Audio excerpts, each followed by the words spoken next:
So we've come to the end of our nonfiction unit, focusing on at first animals, but then you guys expanded your topic. But since we did focus so much on animals in the books I was reading, and in a lot of the books you were reading too, and a lot of the books you were reading before we started virtual instruction, we are going to finish off by focusing on animals. So, did you guys know that it is some people's real life jobs to be animal researchers? So, you readers were animal researchers for this whole unit and researchers in general, but it is people's actual job to research problems going on with animals and in the animal kingdom and researching solutions and then implementing those solutions. So they find problems and try and solve them to help animals and to help the world. So that's what you guys are going to do today. I'm going to present you with 3 different real life problems that animal researchers have to solve all the time.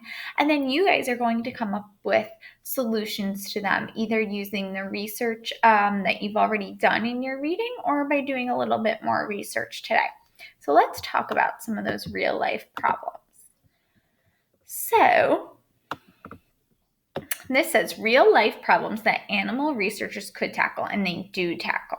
So here's the first situation. Here's one real life problem. If a city wants to develop a better zoo, so you know how a lot of big cities have zoos, they want to make it better. This city will need to call on animal experts to help figure out the best environments for animals in the zoo.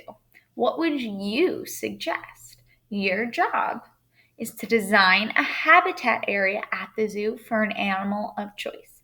So if you do decide to tackle this real life problem, you're going to design an habitat area for a zoo, in a zoo, for any animal you want that you think would be in a zoo. Okay, let's look at another real life problem. Sometimes people want to move animals from one place to another. Imagine someone came to you suggesting an animal be moved. How would you suggest moving it, and where would you move it? So a lot of times animals have to be moved from zoo to zoo, or maybe they are somewhere that's not safe for them and they're putting them in a safe place. Now, it's not easy to move animals. How would you suggest moving it, and where would you put it? So pick an animal. How would you move it, and where? Lastly, and this one's kind of broad in general, some animals are getting sick or dying in their current habitats. What might be the reasons why, and what can we do to help these animals? So these are problems that animal researchers tackle all the time, and you are going to act like them. So let's talk about your job. Your job to end this unit is to 1, pick one of the real life problems from side 1. So right now I'm going to go back to the slide. I want you to pick one of these that you are going to do. Just one. Are you going to design a habitat area at a zoo for an animal of your choice? Are you going to design and suggest a way to safely move an animal and tell us where it should go? Or are you going to talk about a reason why an animal is sick or dying in its current habitat and what we can do to help? So which one of those are you going to pick? Did you decide? All right, if you didn't decide yet, you'll have time to go back, but hopefully you decided. So now that you've picked, your next step, number 2, is to research ideas. If you don't already have an idea in your head, look through books on EPIC. Look through the books you've been reading. Do some research.